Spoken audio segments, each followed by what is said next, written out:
Hello and welcome to News Today. My name is Kimini Nyamani Amano. Coming up, hundreds of passengers still stranded at the Kotoka International Airport due to a sit-down strike by air traffic controllers.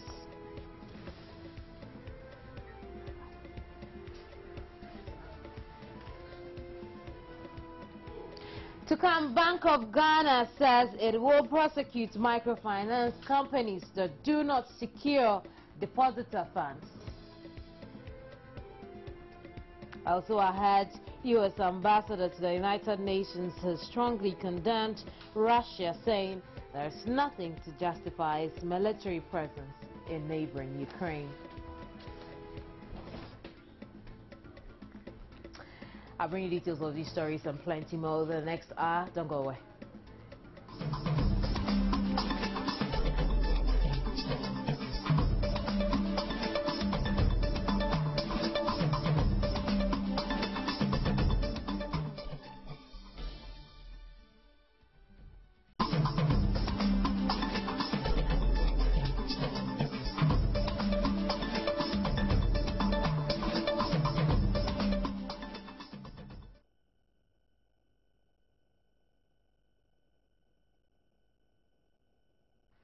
This is News Today.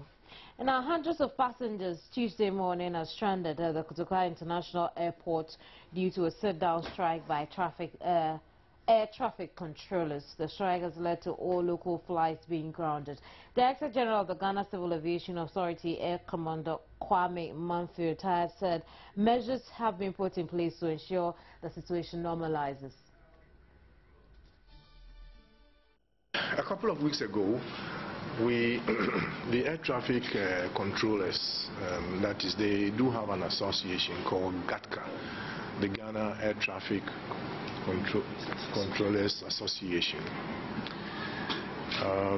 They wrote to the Minister for Transport expressing certain concerns, that they have.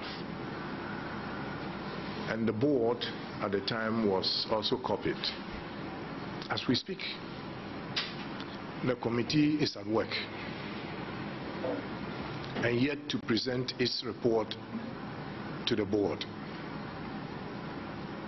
Once the report is presented to the board would review it and then respond to the minister on whatever concerns that the air traffic controllers have raised. And hopefully the minister then will take it from there. The air traffic controllers threatened a strike en route to domestic carriers, telling them that they plan going into a strike, and the strike would affect them mostly, that is the domestic carriers. Well, of course, the board and management had to take note of this warning.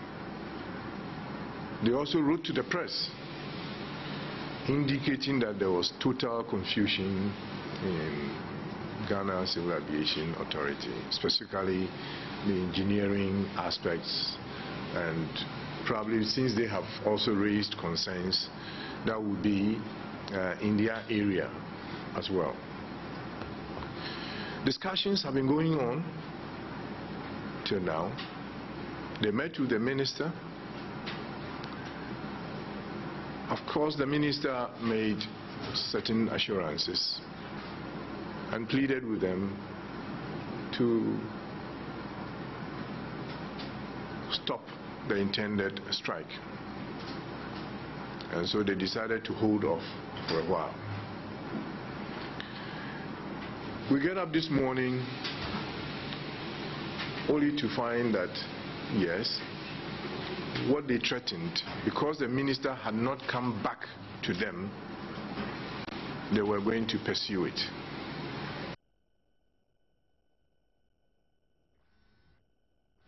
Education is the right for every child, but for some, it takes courage and hard work to enjoy that right. For 6-year-old Umaru Abdullahi of Namasa in the Atani district of the Bunahafo region, that struggle means crawling to school every day. But as Jojo Kobina reports, he does so with so much pride, wearing a broad smile. Umaru does not want to be left behind. 2 months ago, he took a bold step of crawling to reach his destiny. His grandmother said she kept him at home because of the distance from the house to the government school. But after constant nagging, the grandmother gave up and enrolled him at a private Islamic school. There are no chairs, no tables, and the floor is also dusty. Yet children find this place a home for learning.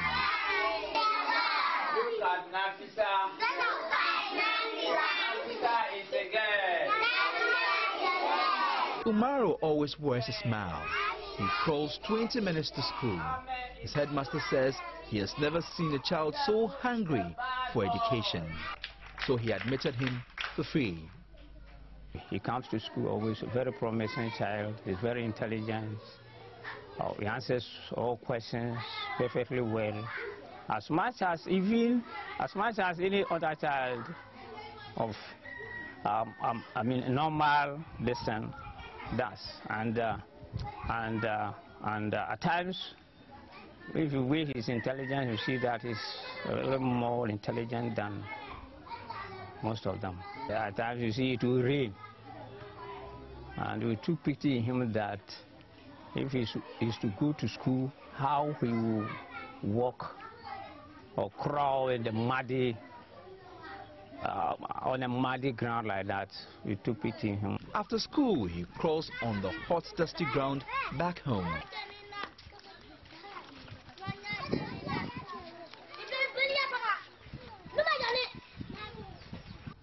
Umaru is not deterred by his disability.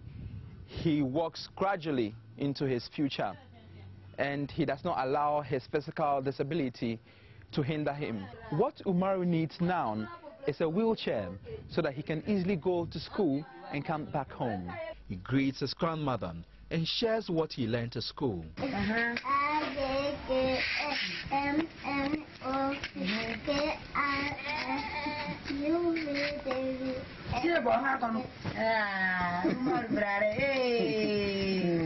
Though the camera makes him shy, he never loses a smile.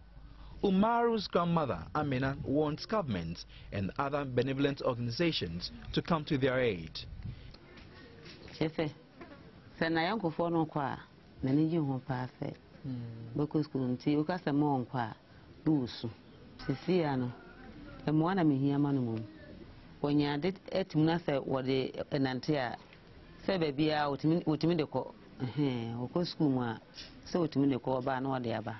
The Tyne District Director of Education, Na Francis Chilaku Sigdi, says after identifying children with special needs, funding to help them becomes problematic.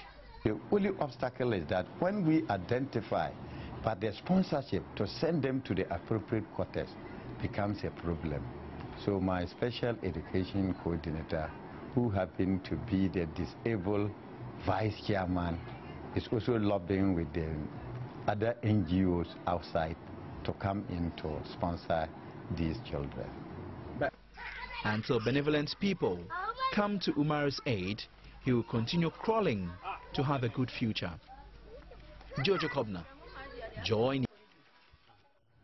In a related story, Executive Council Chairman of the Ghana National Campaign Coalition on Education, Bright Appiah, says his outfit will follow up on the case of a 6-year-old physically challenged girl who was denied education in Wenchi. When I spoke to him on News Desk Tuesday morning, Bright Appiah noted the inclusive education policy of government allows education for all children. Education is inclusive. So if you have some level of disability, the law requires that you can also go to the formal education. But largely what the system required to do is that they need to do assessment of your disability and then see whether it is mild or it is a disability that you can't go to the the physically challenged school or you can still be in the normal system. Until that assessment is done, I don't think that anybody has the right to deny the child education, and unless we finish with that process and then come to the conclusion that the disability of that child is so deep that that child cannot be in a normal school. You need to go to where we have the physically challenged schools. But mild disability is accepted that you can still be within the normal, the mainstream. Yes, and even if they are there, the law requires that in terms of how they write exams, in terms of how they absorb lessons, is also different. The teacher must have that skill to be able to do that. Especially when it comes to examination, the law requires that at least that person must be given 2 hours ahead of the normal student. And sometimes, because teachers do not have that skill to handle such kids, and they also want to shy away from responsibilities, as it is for any normal person. People don't want to accept responsibilities, so they just want to do away with such people. But if the disability of this girl is mild, then certain civil action can also be taken against the school for the denial. Executive Director of the Ghana Institute of Governance and Security, David Agbe, also shared his thoughts on this matter. If they should have a disability school somewhere at that tender age, 6 years, maybe when the person turns to 15 years thereabout, then he can go to the mainstream. But as it is now, it is difficult for her because they do not have such a skill to be able to, take the child through all those processes. So we cannot fault the woman, and that is why government need to concentrate on the villages or the rural areas in terms of making sure that everybody gets access to education. Because when you come to the urban center in Accra, for instance, hardly do you see those kind of things. The parents will obviously send the child to any good school that could take care of that small kids. You realize that the woman do have a challenge over there. So we cannot fault the woman or the school. It is the responsibility of government to also ensure that those in the villages get good access to education. Now, obstetrician and gynecologist at the Konfanochi Teaching Hospital, Dr. Enes Kwaku, says news-making waves that they have resolved to treat 3 patients a day is not true. Speaking on the AM show, Dr. Enes Kwaku also said only 3 of the dead babies are missing and not 5 as reported. We are not on strike. We are working fully, and indeed we are working like we used to do before. Okay. And nothing has changed. Indeed, let me take the opportunity to say that it is not true what is making rounds in the media that we have resolved to take care of only 3 patients. I mean, that's it's unrealistic, and it's nothing near what we do. When there's mischief is in quote created by media, you cure it by media. I don't think that we need to shy away from the media any longer. I think that we must correct the misimpression. Perhaps what the practitioner, whoever not you, but multimedia journalists spoke to, meant that in taking care of women in labor, if you want maximum efficiency and quality, then each provider within a period assigned to him or her will be maximally effective if you take care of 3 at a time. Because remember that when you are monitoring a woman in labor, you are monitoring 2 persons, an unborn baby, which we consider a human being dear to our hearts, and then the mother. We want, one of the joys that maybe the public doesn't know that we have is that when you take care of a woman for 9 months and she delivers a healthy baby, look, that joy that we get, money cannot replace that. So monitoring the 2 individuals is so critical. And that maybe what the practitioner meant, and which was miscarried, was that in taking care of those people, to get maximum efficiency, maybe you do 3 at a time. Truth is, we do more than that. It's only a miracle, and by God's grace, that we are able to get the result that we get. Our usual standard practice, and which we always do, and I'll defend it to the hilt, is that when a baby is born, if it's alive, we declare it. If it's dead, we declare it. And indeed, because this matter is under investigation, we've tried to be we are playing our cards well and not going ahead of the investigations. But some things are making rounds. So in this particular case, I can assure you that the woman was duly told that her baby was indeed dead. Perhaps if I don't risk saying this ahead of the investigations, perhaps what may not have been adequate, the pressure on us, we cannot come and then be spending about 30 minutes to 1 hour on you, trying to counsel and explain to you why that your baby is there. We are trying to comfort you. Maybe we'll do it for about 10 to 15 minutes. But hey, get on with it so that we can see other people. We want to help them so that they will have live babies. Let's get the latest on this. We are joined over the telephone by Joynews' Ashanti Regional Correspondent Mahmoud Mohammed Nuruddin. Hello, Mahmoud. We have lost him there, and we'll put in efforts to reach him over the telephone. That's more ahead. Don't go away. I'll be right back.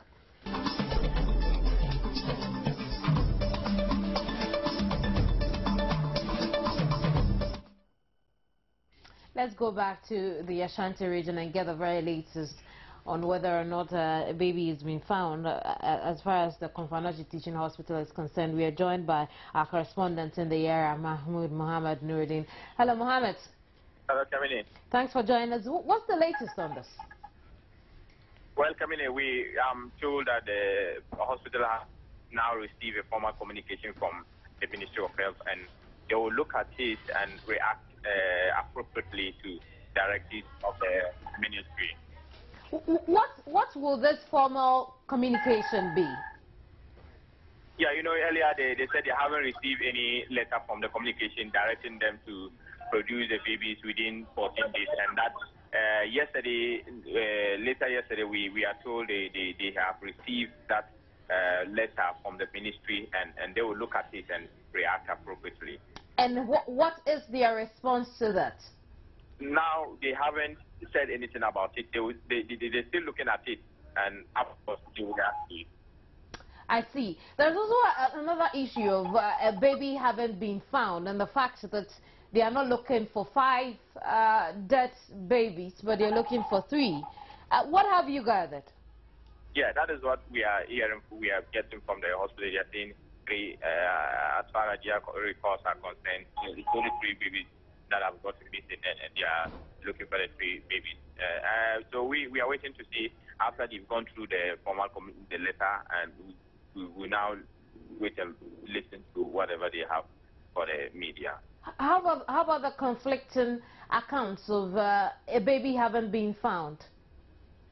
Yeah, exactly. That was the information we also had yesterday, but upon the interrogation we had with the authorities, they are saying the information is not true, that 2 babies have been found, that it is not true. The doctors also had threatened to treat just a patient, 3 patients a day, instead of the usual they have done over time. Having visited the hospital, what would you tell us about the situation at CAS? Kamini, we spoke about this on Sunday on Reporters Block, and I indicated clearly that there wasn't any information or any formal information from the doctors that a doctor was going to treat 3 patients at a time. There wasn't anything like that. I spoke with a senior doctor at the hospital who told me nobody has taken that decision, and that they are attending to all 3 patients coming to the hospital. There is nothing like that at the hospital as I'm speaking now, Committee.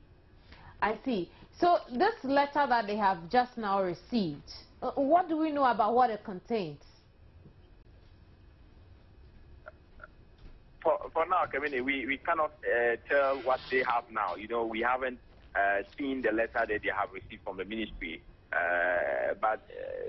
So we cannot speak on what they have now until we get the information they have. We don't know whether what we have is different from what they have received from the Ministry of Health.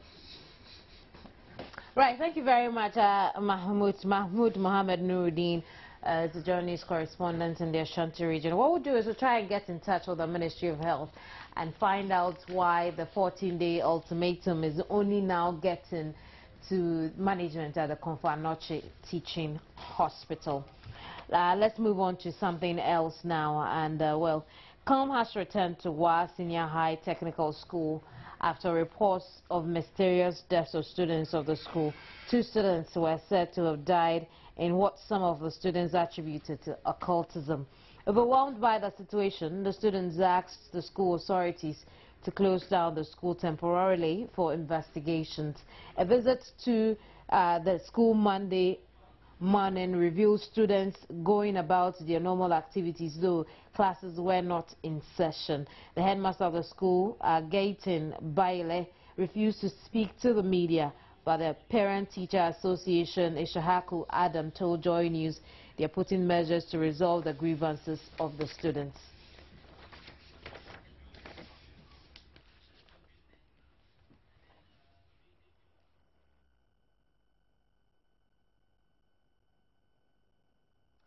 Let's talk business now. And head of banking supervision in charge of microfinance at the Bank of Ghana, Raymond Amanfu, says the bank is set to prosecute microfinance companies that do not secure depositors' funds. He says the central bank is also working on a deposit insurance package for depositors across the financial divide by close of the year. The operation of microfinance companies coupled with the collapse of many of these companies has raised the concerns about the safety of depositors' funds. Several clients indulged the services of these microfinance institutions owing to their attractive interest rates, but a number of them have millions of cedis locked up as many of the microfinance institutions have folded up. But the central bank says they do not have control over the interest rate these institutions charge, and hence the need for depositors to be vigilant. So the central bank doesn't fix any rate for anybody, but what we are saying that those rates must be realistic. Anybody who want to deposit, you must first look at the rates that you are being offered. Ask yourself, how sustainable is this rate for this institution? When you have rates in excess of about going to about 50%, they're paying you 50% interest on your deposit, and then you begin to wonder, how is he going to deploy this money to be able to pay you the return on that investment? So I think it's critical for people who want to deposit to know that the higher the person promises you to pay the interest, the greater risk you are, because risk, profit goes with risk. So if you are prepared to take a very high interest, then you should know that you are putting your money at a very high risk. He contends most of the institutions folding up are from the regime where the central bank was not giving licenses to the sector. The Bank of Ghana, according to Raymond Amanfu, has already declined 120 licenses and is still prosecuting quack microfinance companies to protect depositors' funds. What we've been doing is that we know there are a few of them which even couldn't see the day of light, and they are with the police, about 7 of them. They are currently under investigation. Some of the directors and things have been arrested and they are going under prosecution. Now, going forward, what we are trying to do is that we've stepped up supervision. For the last quarter to this quarter, at least, we've been able to look at about 100 or close to about 125 of them. Visit them, look at what they are doing. We are discussing a draft legislation on deposit insurance, and that will give some level of insurance to all depositors across the financial divide. But that is at a very early stage. We have to finish discussion for the AG, for Parliament, and so we are hoping that by close of year, at least we must get that deposit insurance. That will give some minimum, like insurance, it's like a third-party insurance. We can't pay everything, but depositors will be guaranteed a certain amount of deposits. Yeah. He also made it clear that although they want to ensure strict enforcement, they will not make any move that will undermine legitimate microfinance institutions. Abigail Adomakwenchi for Joy News. Chief Executive Officer of Delali Finance and Leasing Company, Kenneth Kwame Thompson, has said Ghana's economic woes will not end unless the local currency is allowed to depreciate to its rightful value. Let's get an understanding of this as we are joined by the CEO of Delali Finance and Leasing Company, Kenneth Thompson, over the telephone. Good morning, Kenneth. Good afternoon, rather. Thank you very much for joining us, Kenneth. But elaborate on this. Everybody who wants the city to appreciate. Why should we allow it to depreciate further? I mean, as for wanting the city to appreciate, probably that is something we wish for. The point I made was that we are addicted to foreign goods and services. And it's that addiction is one of the main reasons why our city keeps depreciating, because there's more demand for foreign currency than there's supply. So in any case, what we should do is that we need to get to a point where we are encouraging local production. I mean, we have issues with jobs. We have issues with, if I go to any shop and 99.9% of the products are imported, I think there's an issue. And if I go to Shredru, I went to Shredru some weeks ago, and it was cheaper for them to give me a carton of orange juice than to buy fresh oranges from the market to squeeze for me. It tells me that, the imports are too cheap. In any case, I used some analysis. There's a beggar index that was invented by the economists. It was a light-hearted way to determine whether or not currencies were at their correct level. And using that, and it's very well respected, using that, it shows that the city was overvalued. The point I made was that I don't know whether the city is at the level which the beggar index said it should be, but I know that it's definitely not 2.5. And by allowing the city to depreciate, we make our exports cheaper. And that will definitely create more. It will hopefully help us cure ourselves of our addiction on foreign goods and services, and also create employment. Of course, we spend a lot of money on fuel, so that has impact on the fuel prices. But maybe we should stop driving those big SUVs. We should park them. And if we have any subsidies, we should subsidize them for the products that are used in production. That's the point I was making.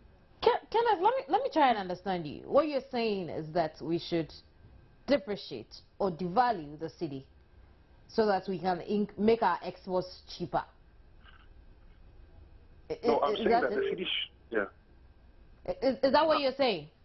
I'm saying that the city should be allowed to find its own level, because there's always support for the city. So at some point, there's some support. Throughout our history, there's support given to the city, although it continues to depreciate.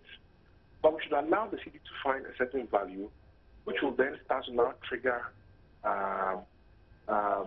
some domestic production, and also reduce our lust for imported goods.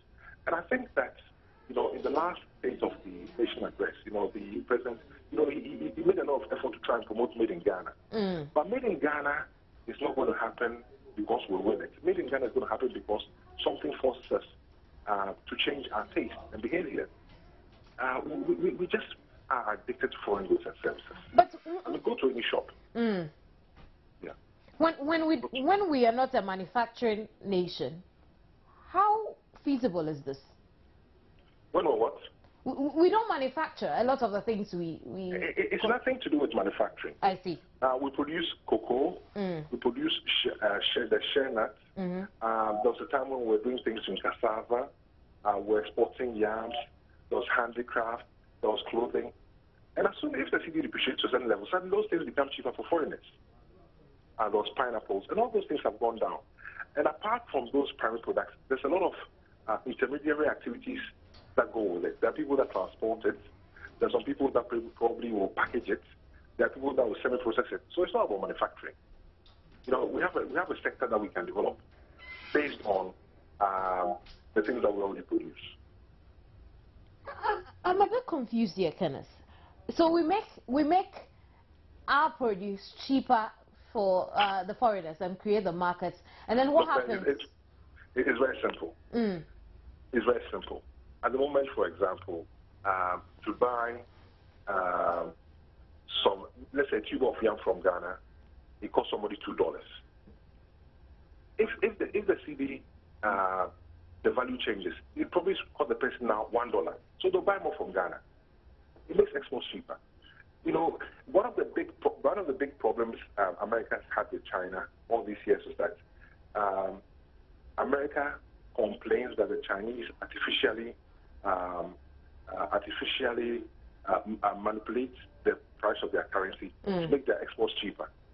But so was it not easier for the Chinese because they are a manufacturing nation? It's got nothing to do with manufacturing. We produce. It's got nothing to do with it. I mean, we produce cassava. If our cassava is cheaper, people will buy more cassava from us. We produce cassava.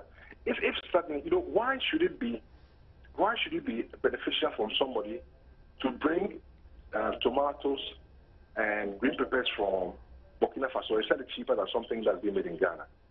Doesn't it tell you something? I see. But, yeah. How would this also work if the Ghanaian has not got that attitudinal change to for the taste when it comes to taste for imported produce? It's too bad. I mean, so we should start eating okigari in the morning. It's just way too bad because that's what we can afford. We shouldn't eat things we can't afford. What's wrong? I mean, we should eat plantain in the afternoon. Why are we eating perfumed rice? I mean, you know, people when you go to places like our neighbors, they eat acheke. Why do they eat acheke? But we eat perfumed rice. Why don't we eat kenke? When you go to banks in other countries, they are wearing African prints. Why don't we wear them? Why are we all in suits? Right. If we can't afford it, we can't afford it. It's as simple as that. We have to learn to, we can only buy the things that we can afford. It's as simple as that. And then one other thing you also said was the fact that these directors from the Bank of Ghana will only end up creating a parallel market. Elaborate on this. So what I was saying was that you just leave the Bank of Ghana out. What I was saying is that price is supply and demand. But stopgap measures have never worked. They don't work. Because invariably, people will start to, now, for example, land is priced in dollars in this country. I don't think anybody is going to start changing the price to dollars to see it because somebody said it should be. They will start quoting maybe change the price every day. Or the transactions will be done in a way that does not appear officially.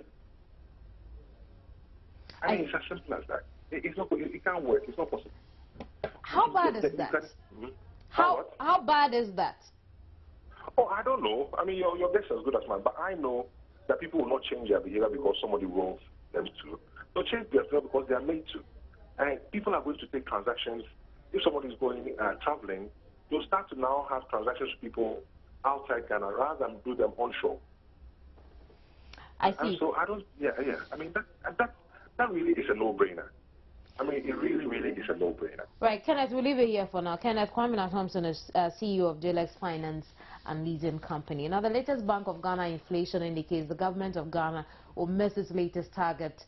It will miss its inflation target, rather, of 9.5% for this year. This means that the cost of borrowing will go up further. According to the central bank, inflation is likely to remain above the target by the end of 2014, but is expected to return to the target band next year, barring any risks.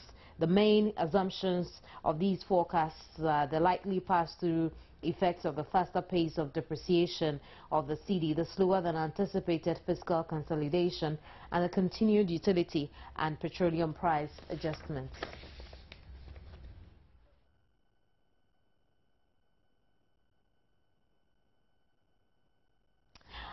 In business outside the country, a U.S. federal court has rejected BP's efforts to halt payments relating to Deepwater Horizon oil spill. The Fifth Circuit Court also said an earlier injunction stopping payments to claimants should be lifted.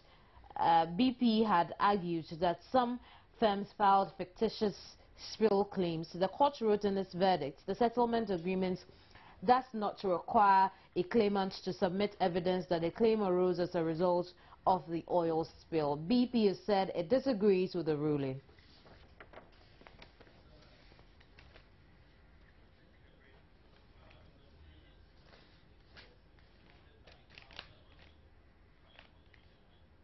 That's it for business. Sports is next is brought to you by Tigo. Baba Tando will come up with that after this. Good afternoon. I am Baba Tando and I have the latest in the world of sports, courtesy Cowbell. Now the World Cup is 100 days away, exactly counting from today, and a lot of players are hoping and praying against injuries. But unfortunately, the story is not positive for Ghana defender Lee Addy, because his dreams of making it second successive World Cup appearance has been dealt a heavy blow after damaging his left knee in the Croatian elite division. Now, Lee Addy, a former Ghana Premier League best player who was hoping to break into the Black Star squad for the World Cup in Brazil, was stretched off the pitch in the 9th minute at Retica. Dinamo Zagreb's team doctors carried out a scan and have ruled the guardsman out for the rest of the season. That could affect largely his World Cup recall. The doctor said the review of the first diagnosis confirmed Lee Addy has a subtotal rupture of the anterior cruciate ligament and tearing of the lateral meniscus of the left knee. The 23-year-old was part of the Black Star squad that finished as quarterfinals at the 2010 World Cup in South Africa.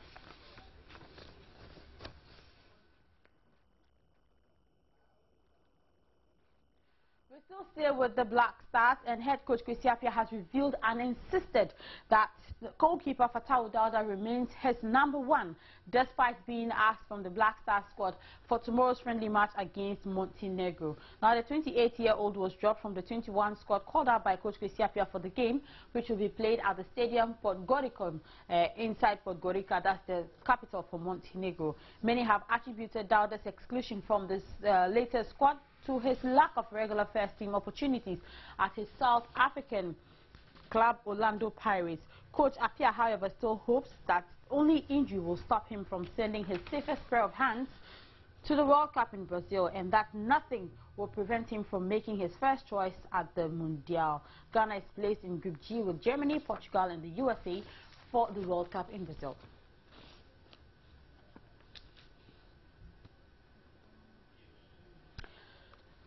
Elsewhere, Liverpool owner John Henry has admitted striker Luis Suarez had a £40 million buyout clause in his previous contract, but that the club refused to sell anyway. Arsenal bid £1 over £40 million for the 27-year-old last summer, believing it would force the rest into a sale. Henry said Arsenal offered £40 million and £1 million for Suarez and triggered his buyout clause. A buyout clause in a contract typically allows a player to leave a club if a stated minimum transfer value is met. But Liverpool insisted last summer that there was nothing in Suarez's contract obliging them to sell the player.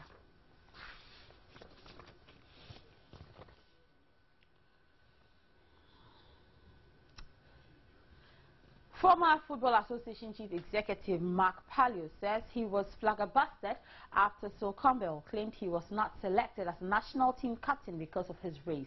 Campbell, 39, believes he could have captained England for 10 years if he had been white instead of black. Former Arsenal and Tottenham defender Campbell, who played for England between 1996 and 2007 and was captain 3 times, made his claims in an unauthorized biography serialized by the Sunday Times. Palace, chief executive of the FA in 2003 to 2004, said he was surprised when he heard the things Sol had said.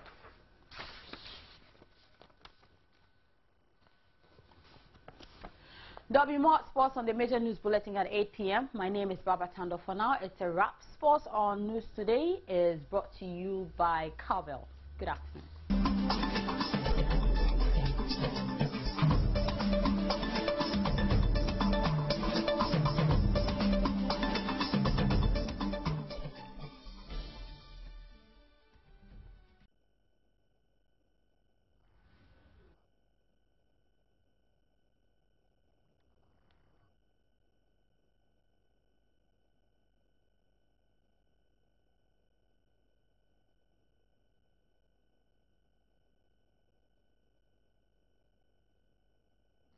You're welcome back. Now, calm has returned to Wa Senior High Technical School after reports of mysterious deaths of students of the school. 2 students were said to have died in what some of the students attributed to occultism. Overwhelmed by the situation, the students asked the school authorities to close down the school temporarily for investigations. A visit to the school Monday morning revealed students going about their normal activities, though classes were not in session. The headmaster of the school, Gayton Baila, refused to speak to the media, but the Parent-Teacher Association of the Association Chairman, Isahaku Adam, told Joynews that they are putting in measures to resolve the grievances of the students. He was also worried about the possibility of over-exaggerating the issue, saying deaths may occur anywhere, including schools.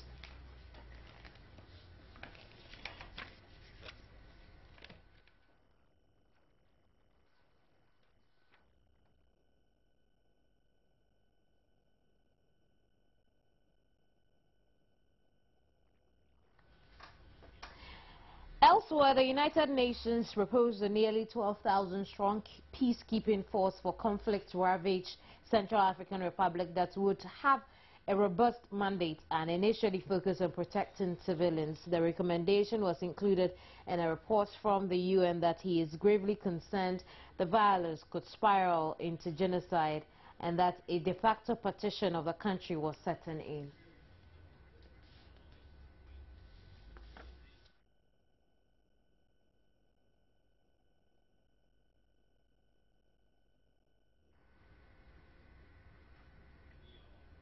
The Al-Qaeda-linked militant group Al-Shabaab over the last few weeks struck at the heart of the Somali government with a string of suicide attacks in Mogadishu. Dozens have been killed in a recent attack by the militant group. Al-Shabaab was 3 years ago driven out of the Somali capital Mogadishu by the African Union force AMISOM and was losing its grip on cities across the country.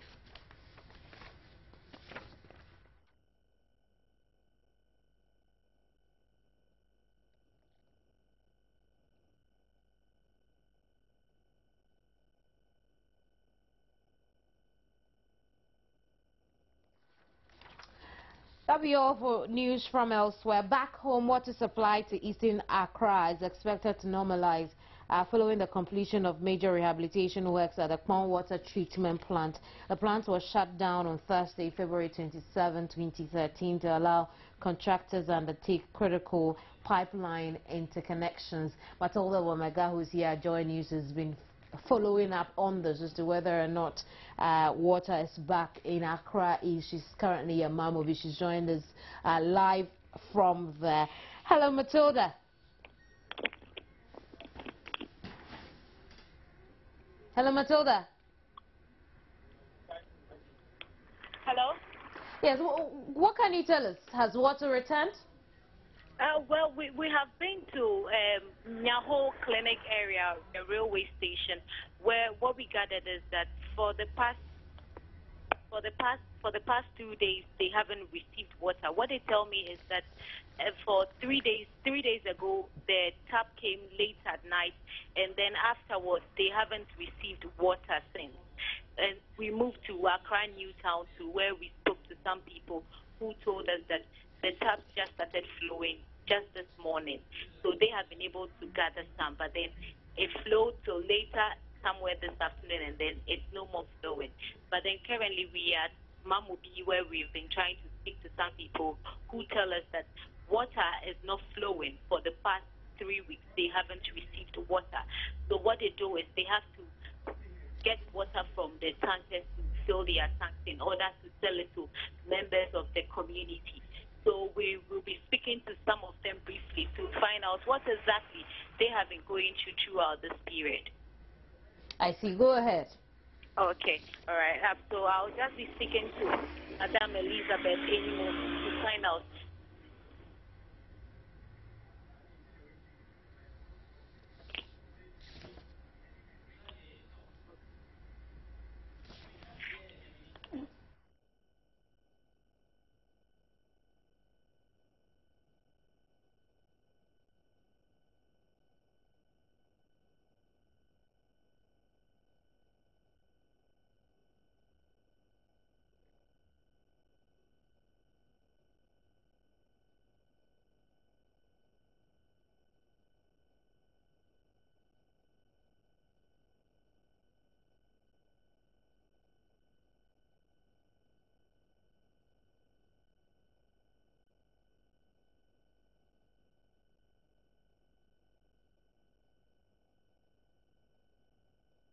I'll be right back.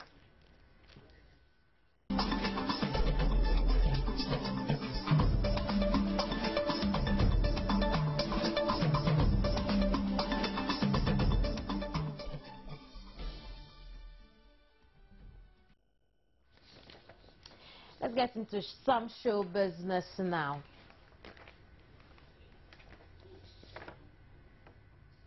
Right, let's do some showbiz now.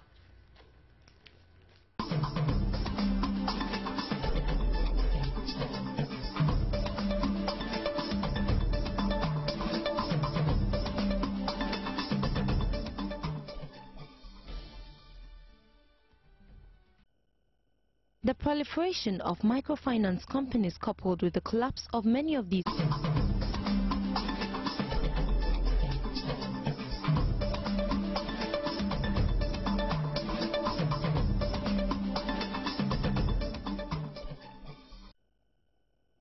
I ain't got no comfort.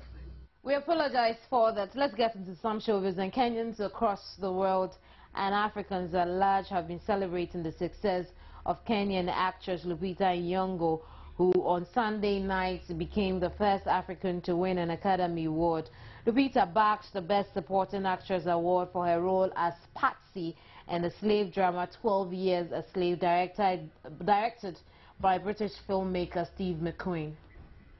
I ain't got no comfort in this life. If I can't buy mercy from you, I'll beg it. She was a favorite for many even before she was nominated for the Oscars. But it was not an easy journey for Lupita, who had to beat two other established Academy winners in her category to the gold statuette.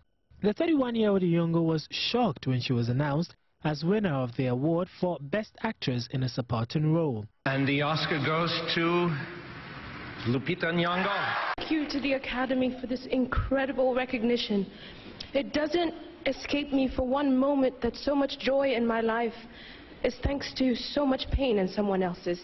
And so I want to salute the spirit of Patsy for her guidance.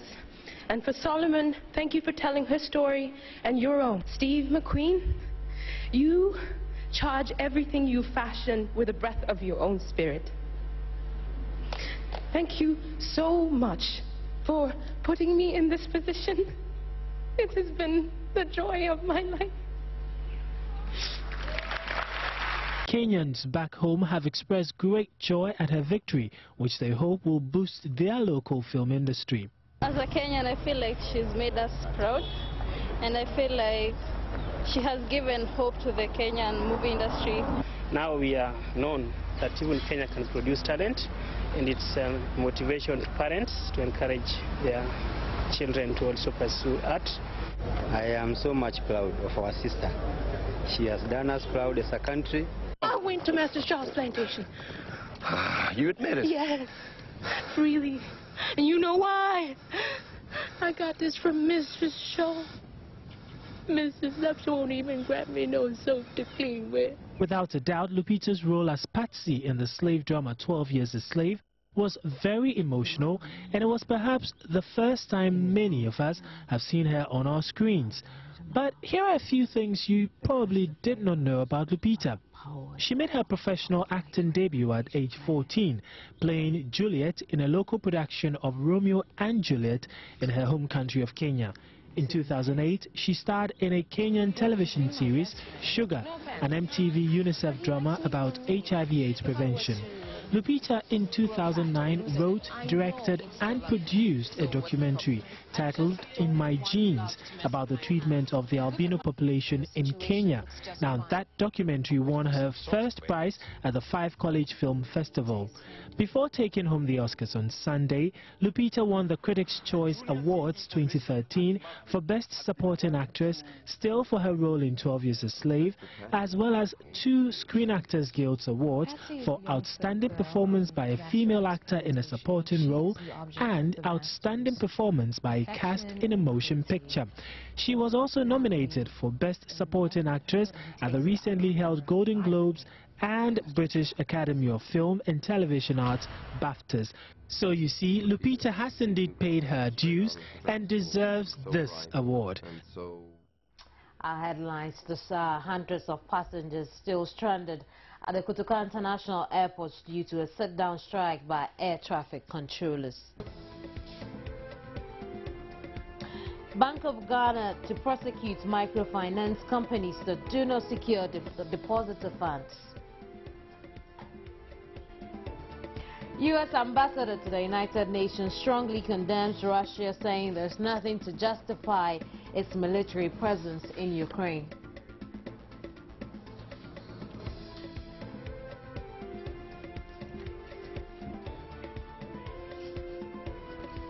There's more news on myjoyonline.com. Thank you very much for your company. My name is Kemini Nyaman. Goodbye.